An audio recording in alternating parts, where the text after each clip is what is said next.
Hi guys! I haven't seen you guys in a while. I know I'm breaking protocol right now. I'm talking in English. It's terrible, I'm sorry. So, I will get back to the Latin videos eventually. The school year has been in full swing, and before that I was sick. I lost my voice completely. I didn't get it back all the way for actually a couple of months. It was pretty atrocious. If you see my last video, my voice still hasn't recovered in it. That's why it's so weak and wandering. I wanted to just do a crash course, basically. Not a crash course, an Iliad marathon, if you will. I recently read the Fagles translation of the Iliad for one of my classes, and I read it out loud to a friend of mine, and it was a lot of fun, and I decided that to review before my midterm, I would do the insane thing and read the Iliad all over again, only this time I would read it out loud to you guys, in English, yes, but I can't read the Fagles translation because that's still copyright protected, so this is the Samuel Butler translation, which dates back to the late 1800s, is no longer protected by copyright, which is why Barnes & Noble made this beautiful overpriced edition of it, which my wonderful boyfriend purchased for me. I'm starting to realize that I have a lot of shiny gold books. This is not a bad thing. I love this. But anyway, so what I want to do is I want to just buzz through really quickly all 24 books. These aren't going to be polished. It's not like my Vulgata videos where I really put a lot of effort into making sure that I'm pronouncing things correctly, and I read it over and over and over and over and over and over and over before I even start to film, and then I edit out all of my mistakes. This is going to be full of stammerings and mispronunciations and all the joyful things that come with not caring as much. And basically, okay, so my Vulgata videos take about 20 hours each to make. This entire book I plan to read in less than 24 hours total in the next few days. So if you're up for it, if you want to be along for the ride, please join me for this epic adventure with war and fear and love and anger and whatever all else you get in an epic adventure. And just forgive the fact that I am going to be pausing if I get an important message, or if my cat is picking on me, or whatever. And I will mispronounce things. Feel free to correct me in the comments if I see it before I'm done reading through the entire thing, and I can amend the mistake. I will do so in future installments, if you will. I'm not going to backtrack and fix anything, because this is informal. I will also probably randomly be interjecting things that I learned in class that I think are really super freaking cool that I want to share with you guys. So that's what you're getting if you're along for the ride on this. It is, as I said, it is the Samuel Butler translation. It's prose. It's a little bit archaic. Not super archaic, I mean like the late 1800s. It's still, you know, modern English, but you'll find words like hecatomb, which means a sacrifice or an offering, basically. And that's just something that you're gonna have to deal with. So without further ado, I'm going to go ahead and I'm going to read the first book of this. I'm going to upload that, and then I'm going to go to bed because it's like midnight here and I have to be up really early. And I will get on the rest of it. I'll probably upload another book of it tomorrow and then a couple more on Saturday and try and get the bulk of them out of the way on Sunday. Expect things like character voices and whatever. Book 1. Not a good start. Book 1. Sing, O goddess, the anger of Achilles, son of Pelias, that brought countless ills upon the Achaeans. Many a brave soul did it send hurrying down to Hades, and many a hero did it yield a prey to dogs and vultures, for so were the counsels of Zeus fulfilled from the day on which the son of Atreus, king of men, and great Achilles, first fell out with one another. And which of the gods was it that set them on to quarrel? It was the son of Zeus and Leto, for he was angry with the king and sent a pestilence upon the host to plague the people, because the sons of Atreus had dishonored Chryses, his priest. Chryses. Now Achilles had come to the ships of the Achaeans to free his daughter, and had brought with him a great ransom. Moreover, he bore in his hand the scepter of Apollo, wreathed with a suppliant's wreath, and he besought the Achaeans, but most of all the 2 sons of Atreus, who were their chiefs.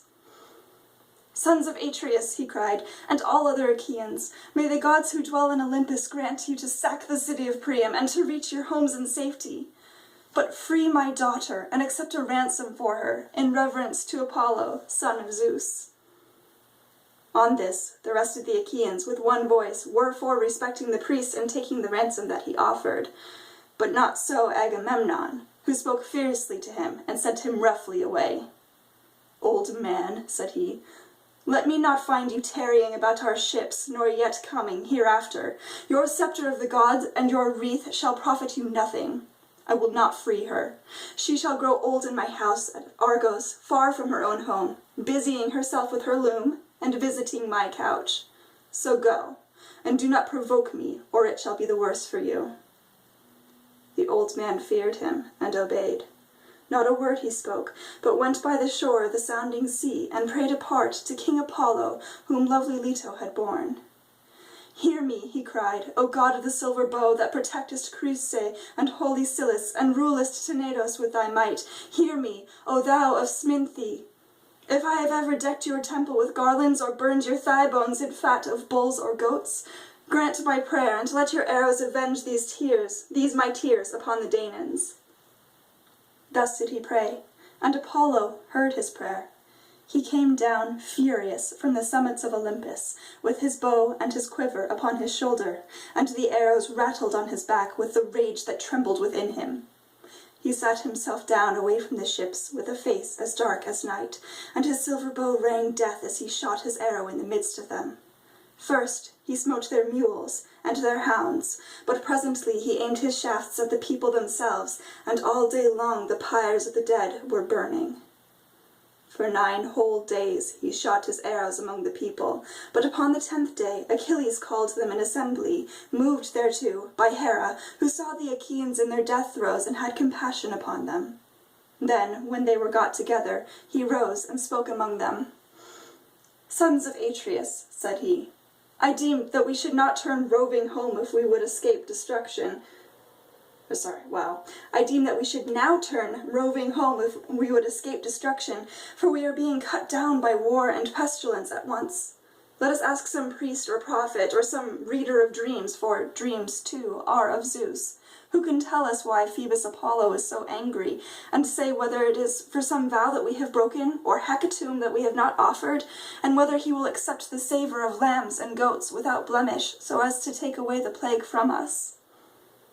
With these words he sat down, and Calchas, son of Threstor, wisest of augurs, who knew things past, present, and to come, rose to speak. He it was who had guided the Achaeans with their fleet to Ilium, through the prophesying with which Phoebus Apollo had inspired them. With all sincerity and goodwill he addressed them thus: "Achilles, loved of heaven, you bid me tell you about the anger of King Apollo. I will therefore do so, but consider first and swear that you will stand by me heartily in word and deed, for I know that I shall offend one who rules the Argives with might, and to whom all the Achaeans are in subjection. A plain man cannot stand against the anger of a king who, if he swallow his displeasure now, will yet nurse revenge till he has wreaked it. Consider, therefore, whether or no you will protect me." And Achilles answered, "Fear not, but speak as it is borne in upon you from heaven. For by Apollo, Calchas, to whom you pray, and whose oracles you reveal to us, not a Danaan at our ships shall lay his hand upon you while I live, to look upon the face of the earth. No, not though you name Agamemnon himself, who is by far the foremost of the Achaeans." Thereon the speaker spoke boldly. "The god," he said, "is angry neither about vow nor hecatomb, but for his priest's sake, whom Agamemnon has dishonored, and in that he would not free his daughter nor take a ransom for her. Therefore he has sent these evils upon us, and will yet send others. He will not deliver the Danaans from this pestilence till Agamemnon has restored the girl without fee or ransom to her father and has sent a holy hecatomb to Greece. Thus we may perhaps appease him." With these words he sat down, and Agamemnon rose in anger. His heart was black with rage. His eyes flashed fire as he scowled on Calchas and said, "Seer of evil, you never yet prophesied smooth things concerning me, but have ever loved to foretell that which was evil. You have brought me neither comfort nor performance, and now you come seeing among the Danaans and saying that Apollo has plagued us because I would not take a ransom for this girl, the daughter of Croesus. I have set my heart on keeping her in my own house, for I love her better even than my own wife, Clytemnestra, whose peer she is alike in form and feature, in understanding and accomplishments. Still, I will give her up if I must, for I would have the people live, not die.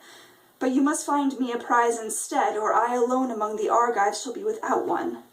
This is not well, for you behold, all you, that my prize is to go elsewhither." Just a moment.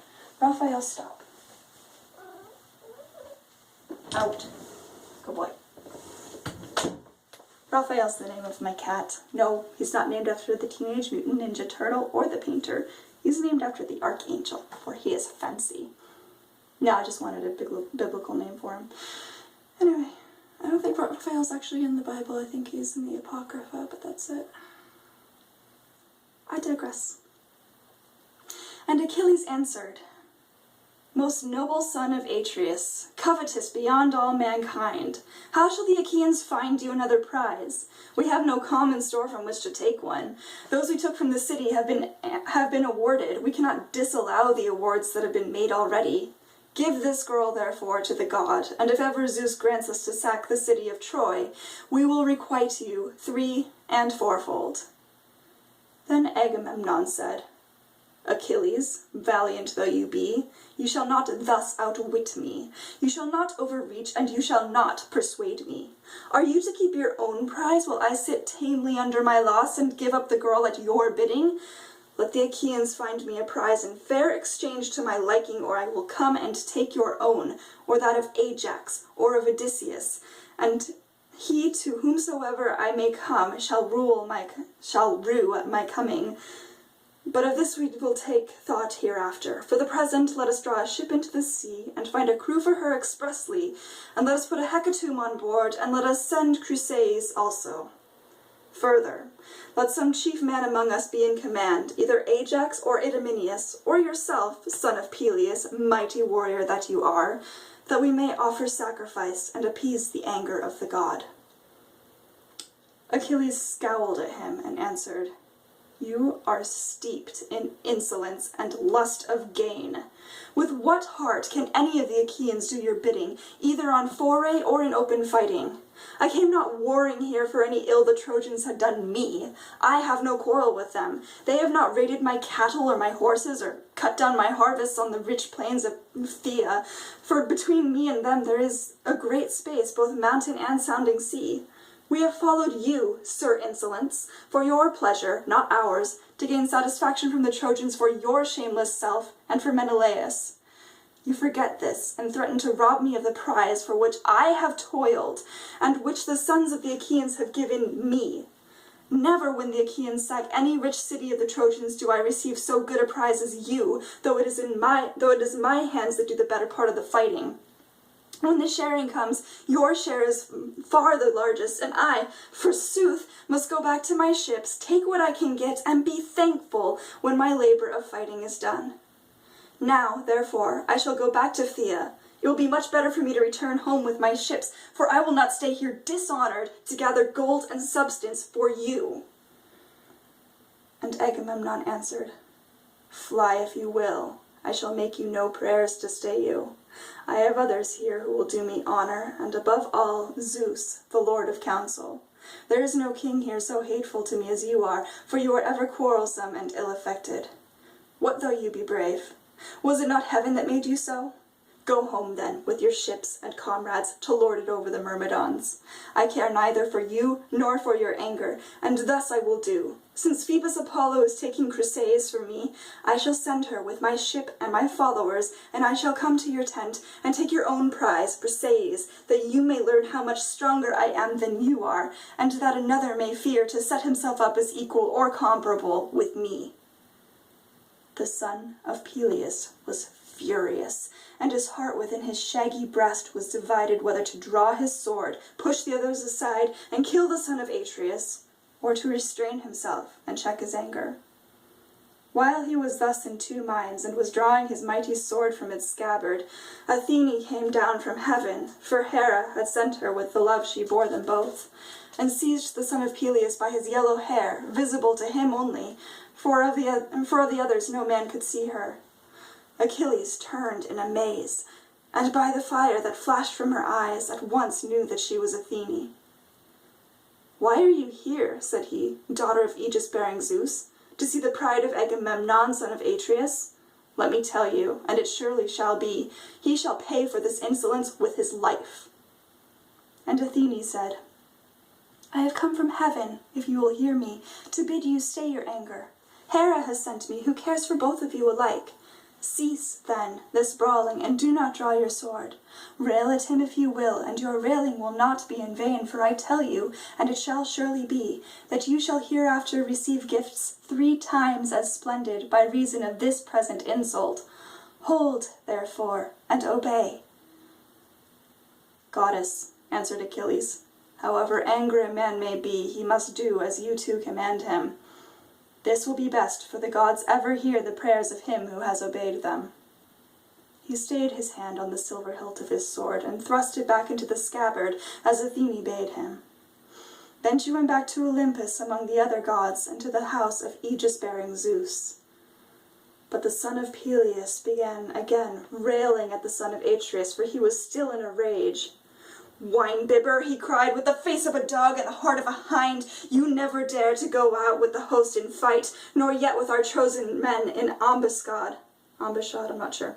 You shun this as you do death itself. You had rather go round and rob his prizes from any man who contradicts you. You devour your people, for you are king over feeble folk. Otherwise, son of Atreus, henceforward you would insult no man. Therefore I say, and swear it with a great oath, nay, by this my scepter, which shall sprout neither leaf nor shoot nor bud anew from the day on which it left its parent stem upon the mountains, for the axe stripped it of leaf and bark, and now the sons of Achaeans bear it as judges and guardians of the decrees of heaven. So surely and solemnly do I swear that hereafter they shall look fondly for Achilles, and shall not find him. In the day of your distress, when your men fall dying by the murderous hand of Hector, you shall not know how to help them, and shall rend your heart with rage for the hour when you offered insult to the bravest of Achaeans." With this, the son of Pelias dashed his gold-bestudded scepter on the ground and took his seat, while the son of Atreus was beginning fiercely from his place upon the other side. Then uprose smooth-tongued Nestor, who is, by the way, my favorite character to voice, the reason why you shall soon learn, the facile speaker of the Pelians, and the words fell from his lips sweeter than honey. 2 generations of men born and bred in Pylos had passed away under his rule, and he was now reigning over the 3rd. With all sincerity and goodwill, therefore, he addressed them thus. "Of a truth," he said, "a great sorrow has befallen the Achaean land. Surely Priam with his sons would rejoice, and the Trojans be glad at heart if they could hear this quarrel between you two, who are so excellent in fight and counsel. I am older than either of you, therefore be guided by me. Moreover, I have been the family friend of men even greater than you are, and they did not disregard my counsels.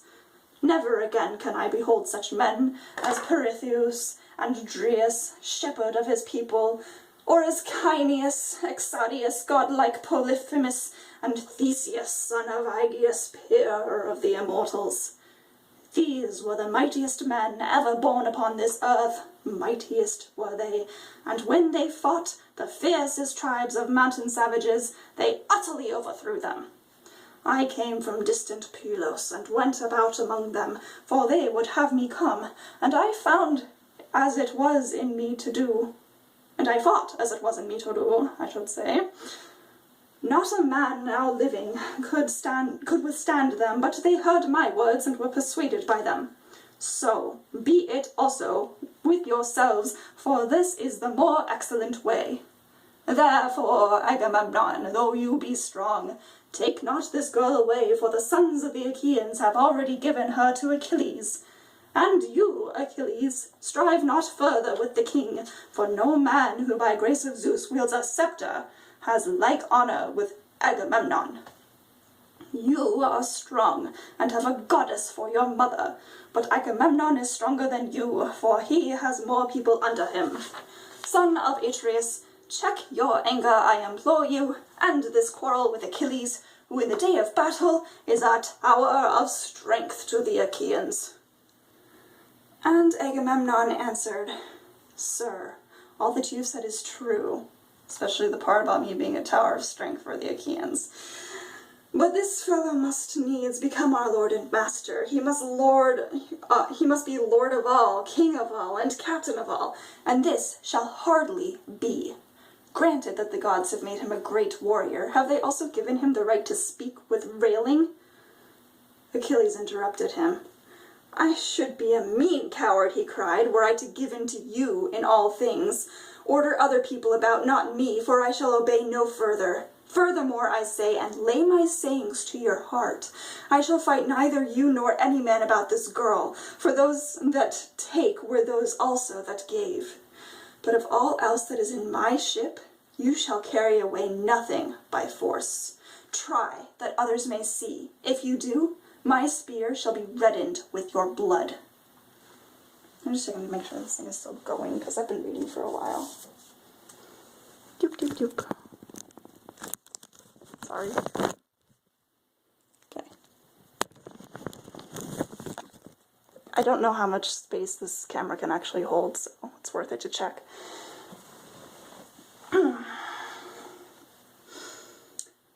When they had quarreled thus angrily, they rose, and broke up the assembly at the ships of the Achaeans.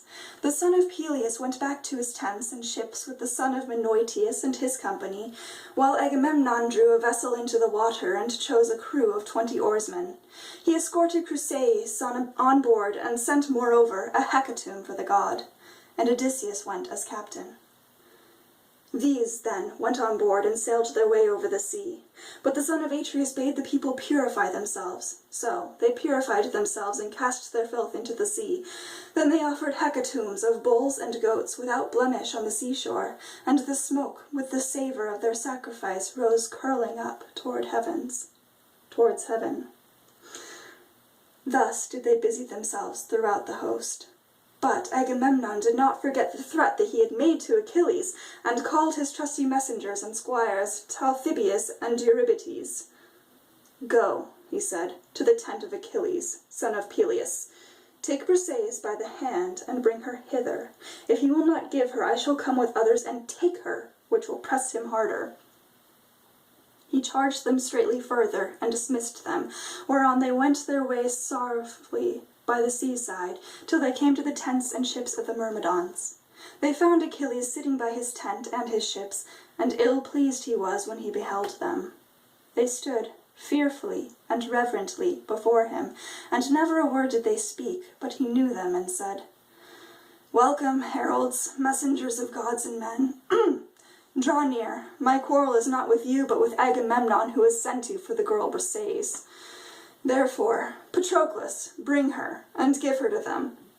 But let them be witnesses by the blessed gods, by mortal men, and by the fiercest of Agamemnon's anger, that if ever again there be need of me to save the people from ruin, they shall seek, and they shall not find. Agamemnon is mad with rage, and knows not how to look before and after, that the Achaeans may fight by their ships in safety. Patroclus did as his dear comrade had bidden him. He brought Briseis from the tent, and gave her over to the heralds, who took her with them to the ships of the Achaeans, and the woman was loath to go. Then Achilles went all alone by the side of the hoar sea, weeping and looking out upon the boundless waste of waters. He raised his hands in prayer to his immortal mother. "Mother," he cried, "you bore me doomed to live but for a little season. Surely Zeus, who thunders from Olympus, might have made that little glorious. It is not so. Agamemnon, son of Atreus, has done me dishonor, and has robbed me of my prize by force." As he spoke, he wept aloud, and his mother heard him where she was sitting in the depths of the sea, hard by the old man, her father. Forthwith she rose, as it were a grey mist, and out of the waves sat down before him as he stood weeping, caressed him with her hand, and said, "My son, why are you weeping? What is it that grieves you? Keep it not from me, but tell me, that we may know it together." Achilles drew a deep sigh and said, "You know it. Why tell you what you already know well? We went to Thebes, the strong city of Aetion, sacked it, and brought hither the spoil. The sons of the Achaeans shared it duly among themselves, and chose lovely Chryseis as the meed of Agamemnon. But Croesus, priest of Apollo, came to the ships of the Achaeans to free his daughter, and brought with him a great ransom. Moreover, he bore in his hand the scepter of Apollo, wreathed with a suppliant's wreath, and he besought the Achaeans, but most of all the 2 sons of Atreus, who were their chiefs. On this the rest of the Achaeans with one voice were for respecting the priest and taking the ransom that he offered. But not so Agamemnon, who spoke fiercely to him and sent him roughly away. So he went back in anger, and Apollo, who loved him dearly, heard his prayer. Then the god sent a deadly dart upon the Argives, and the people died thick on one another, for the arrows went every whither among the wide hosts of the Achaeans. At last a seer, in the fullness of his knowledge, declared to us the oracles of Apollo, and I was myself first to say that we should appease him. Whereon the son of Atreus rose in anger, threatened that which he has since done. The Achaeans are now taking the girl in a ship to Greece, and sending gifts of sacrifice to the god. But the heralds have just taken from my tent the daughter of Briseis, whom the Achaeans had awarded to myself. Help your brave son, therefore, if you are able. Go to Olympus and see if you have ever done him service in word or deed. Implore the aid of Zeus. Oft times in my father's house have I heard your glory, and that you alone of the immortals saved the son of Cronus from ruin, while the others with Hera, Poseidon, and Pallas Athene would have put him in bonds. It was you, goddess, who delivered him by calling to Olympus the 100-handed monster, whom gods call Briareus, but men, Aigion, for he is stronger even than his father. When, therefore, he took his seat, all glorious beside the son of Cronus, the other gods were afraid, and did not bind him. Go then to him, remind him of all this, clasp his knees, and bid him give succor to the Trojans. Let the Achaeans be hemmed in at the sterns of their ships, and perish on the seashore, that they may reap what joy they may of their king, and that Agamemnon may rue his blindness in offering insult to the foremost of the Achaeans." Thetis wept and answered, "My son, woe is me that I should have borne or suckled you. Would indeed that you had lived your span free from all sorrow at your ships, for it is all too brief, alas, that you should at once be short of life and long of sorrow above your peers. Woe, therefore, was the hour in which I bore you." I wish you'd never been born because you're sad now, basically, is what she just said. "Nevertheless, I will go to the snowy heights of Olympus and tell this tale to Zeus if he will hear our prayer. Meanwhile, stay where you are in your ships, nurse your anger against the Achaeans, and hold aloof from fight. For Zeus went yesterday to Oceanus to a feast among the Ethiopians, and the other gods went with him. He will return to Olympus 12 days hence. I will then go to his mansion paved with bronze, and will beseech him, nor do I doubt that I shall be able to persuade him." On this she left him, still furious at the loss of her that had been taken from him. Meanwhile Odysseus reached Greece with the hecatomb. When they had come inside the harbor, they furled the sails and laid them in the ship's hold. They slackened the forestays, lowered the mast into its place, and rowed the ship to the place where they would have her lie. There they cast out their mooring stones and made fast the hawsers. They then got out upon the seashore and landed the hecatomb for Apollo. Chryseis also left the ship, and Odysseus led her to the altar to deliver her into the hands of her father. "Chryseis," said he, "King Agamemnon has sent me to bring you back your child, and to offer sacrifice to Apollo on behalf of the Danaans, that we may propitiate the god, who has now brought much sorrow upon the Argives." So saying, he gave the girl over to her father, who received her gladly, and they ranged the holy hecatomb all orderly around the altar of the god. They washed their hands and took up the barley meal to sprinkle over the victims, while Chryseis lifted up his hands and prayed aloud on their behalf. "Hear me," he cried, "O god of the silver bow, that protectest Chryse and holy Scylla, and rulest Tenedos with thy might. Even as thou didst hear me aforetime when I prayed, and didst press hardly upon the Achaeans, so hear me yet again, and stay this fearful pestilence from the Danaans." Thus did he pray, and Apollo heard his prayer. When they had done praying and sprinkled the barley meal, they drew back the heads of the victims, and killed and flayed them. They cut out the thigh bones, wrapped them round in 2 layers of fat, set some pieces of raw meat on top of them, and then Chryseis laid them on the wood fire, and poured wine over them, while the young men stood near him, with 5-pronged spits in their hands. When the thigh bones were burned and they had tasted the inward meats, they cut the rest up small, put the pieces upon the spits, roasted them till they were done, and drew them off. Then, when they had finished their work and the feast was ready, they ate it, and every man had his full share, so that all were satisfied. As soon as they had had enough to eat and drink, pages filled the mixing bowl with wine and water, and handed it round, after giving every man his drink offering. Thus, all day long, the young men worshipped the god with song, hymning him and chanting the joyous paean, and the god took pleasure in their voices. But when the sun went down and it came on dark, they laid themselves down to sleep by the stern cables of the ship, and when the child of morning, rosy-fingered dawn, appeared, they again set sail for the host of the Achaeans. Apollo sent them a fair wind, so they raised their mast and hoisted their white sails aloft. As the sail bellied with the wind, the ship flew through the deep blue water, and the foam hissed against her bows as she sped onward. When they reached the wide-stretching host of the Achaeans, they drew the vessel ashore, high and dry upon the sands, set her strong props beneath her, and went their ways to their own tents and ships. But Achilles abode at his ships, and nursed his anger. He went not to the honorable assembly, and sallied not forth to fight, but gnawed at his own heart, pining for battle and the war-cry. Now after 12 days, the immortal gods came back in a body to Olympus, and Zeus led the way. Thetis was not unmindful of the charge her son had laid upon her, so she rose from under the sea and went through great heaven with early morning to Olympus, where she found the mighty son of Cronus sitting all alone upon his topmost ridges.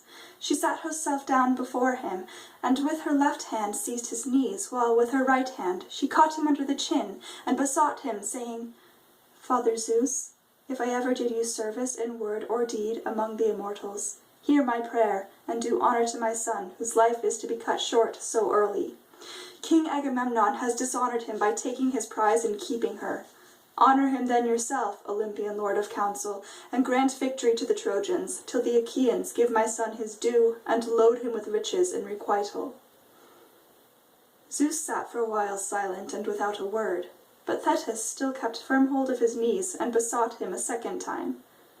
"Incline your head," said she, "and promise me surely, or else deny me, for you have nothing to fear, that I might learn how greatly you disdain me."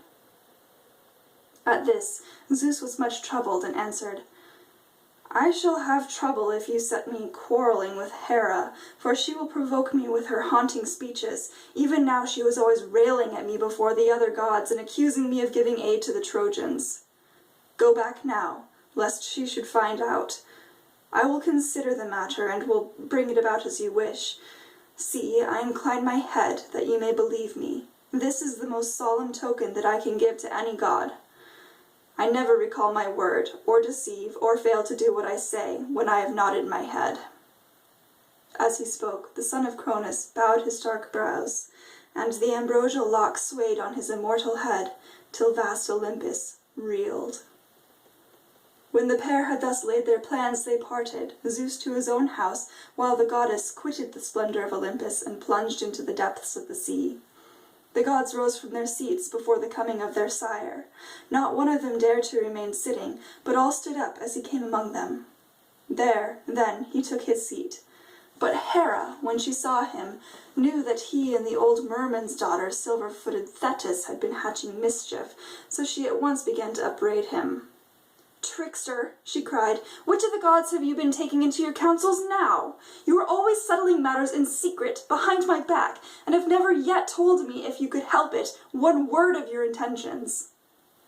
"Hera," replied the sire of gods and men, "you must not expect to be informed of all my counsels. You are my wife, but you would find it hard to understand them. When it is proper for you to hear, there is no one, god or man, who will be told sooner. But when I mean to keep a matter to myself, you must not pry or ask questions." "Dread son of Cronus," answered Hera, "what are you talking about? I pry and ask questions? Never. I let you have your own way in everything. Still, I have a strong misgiving that old merman's daughter Thetis has been talking you over, for she was with you and had hold of your knees this selfsame morning. I believe, therefore, that you have been promising her to give glory to Achilles, and to kill much people at the ships of the Achaeans." "Wife," said Zeus, "I can do nothing but you suspect me and find it out. You will take nothing by it, for I shall only dislike you the more, and it will go harder with you. Granted that it is as you say, I mean to have it so. Sit down and hold your tongue as I bid you, for if I once began to lay my hands about you, though all heaven were on your side, it would profit you nothing." On this Hera was frightened, so she curbed her stubborn will and sat down in silence. But the heavenly beings were disquieted throughout the house of Zeus, till the cunning workman Hephaestus began to try and pacify his mother Hera. "It will be intolerable," said he, "if you two fall to wrangling and setting heaven in an uproar about a pack of mortals. If such ill counsels are to prevail, we shall have no pleasure at our banquet. Let me then advise my mother, and she must herself know that it will be better to make friends with my dear father Zeus, lest he again scold her and disturb our feast. If the Olympian thunderer wants to hurl us all from our seats, he can do so, for he is far the strongest. So give him fair words, and he will then soon be in a good humor with us." As he spoke, he took a double cup of nectar and placed it in his mother's hand. "Cheer up, my dear mother," said he, "and make the best of it. I love you dearly, and should be very sorry to see you get a thrashing. However grieved I might be, I could not help you, for there is no standing against Zeus. Once, before, when I was trying to help you, he caught me by the foot and flung me from the heavenly threshold. All day long, from morn till eve, was I falling, till at sunset I came to the ground on the island of Lemnos, and there I lay, with very little life left in me, till the Sintians came and tended me." Hera smiled at this, and as she smiled, she took the cup from her son's hands. And then Hephaestus threw sweet nectar from the mixing bowl, and served it round among the gods, going left to right, and the blessed gods laughed out a loud applause as they saw him bustling around the heavenly mansion, because he's a cripple, so they would think that it was funny, because he's limping. It's not very nice. Thus through the livelong day, to the going down of the sun, they feasted, and everyone had his full share, so that all were satisfied. Apollo struck his lyre, and the muses lifted up their sweet voices, calling and answering one another. But when the sun's glorious light had faded, they went home to bed, each to his own abode, which lame Hephaestus with his consummate skill had fashioned for them. So Zeus, the Olympian lord of thunder, hied him to bed in which he always slept, and when he had got on to it, he went to sleep, with Hera of the golden throne by his side. End of Book 1.